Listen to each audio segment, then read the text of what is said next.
Thank you, Dan. Welcome, everybody. Thanks for joining us today. It's obviously a great privilege for PCNA to be involved in these efforts. You did hear from Dan some of the staggering statistics about thrombosis.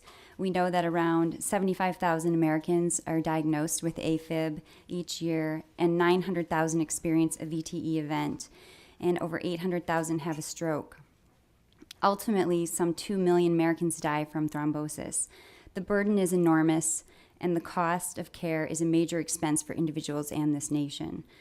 This is why PCNA has joined the Alliance and stopafib.org to support the newest book, Silver Book publication on thrombosis.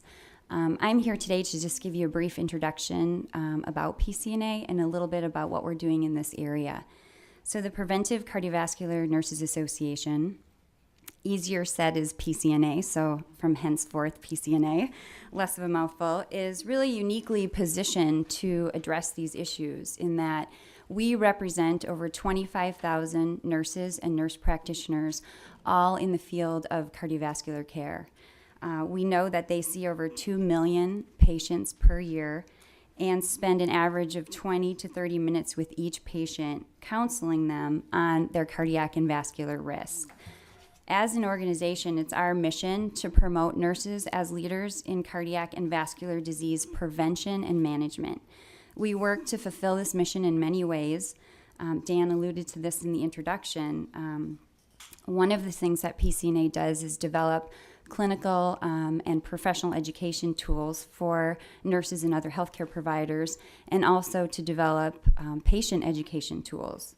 Specifically in the area of thrombosis, members of the PCNA Board of Directors have published numerous papers on this topic, and most recently an article this past year in our journal, the Journal of Cardiovascular Nursing.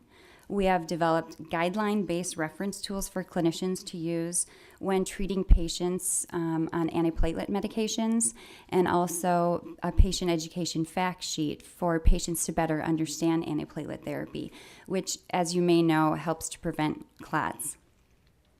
Currently, we are developing a patient education brochure on AFib and a slide deck for professionals to use in community-based seminars. We have numerous events. We've had numerous experts speak at our national and regional meetings on this topic, and have an international publication coming out soon, a global CVD prevention, a call to action for nursing, in both the Journal of Cardiovascular Nursing and the European Journal of Cardiovascular Nursing.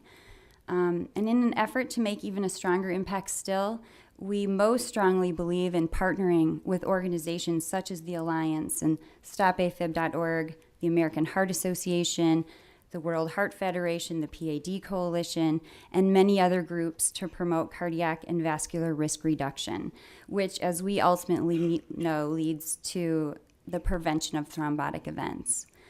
Thank you for this opportunity to introduce PCNA, and really, again, it's such a privilege for us to be involved in this event. I will turn it over to Melanie.